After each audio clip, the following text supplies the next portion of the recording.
Governor Kasich is at Baldwin-Wallace University tonight in the Cleveland suburb of Berea. He has already given his acceptance speech. He was monitoring the results there after voting earlier today in Columbus. Joining him now is 27 First News anchor Dave Sess. Let's go live to him now with what's happening in the Kasich camp at this moment. Dave? All that's left to determine across the state is the final margin that John Kasich wins by. Barely over an hour after the polls closed, he was declared the winner tonight in convincing fashion over Donald Trump and the rest of the field. That doubles his delegate total. He had 63 coming in. Add the 66 that Erica talked about from Ohio. He now has 129 delegates as he tries to accumulate more heading toward that convention, which he hopes is a brokered convention, meaning the delegates can pick any candidate they choose. Now, last week when I covered Kasich at Broadview Heights, and then again tonight, I told you this was all about outlasting Marco Rubio.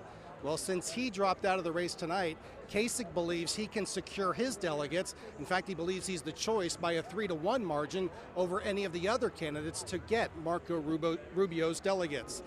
Now, Kasich spoke here about a half hour ago, and one thing's for sure, he credited Ohioans for giving him this win.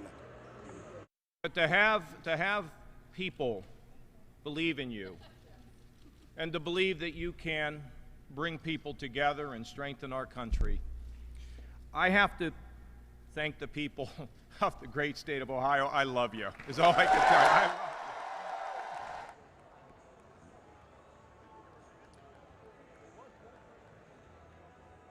Now, one thing that exit polls have showed is that Ohioans like his experience in politics, and that's presumed to be why Kasich got this convincing victory tonight across the state, and he says it's now his third straight statewide victory, and he's hoping for one more in November.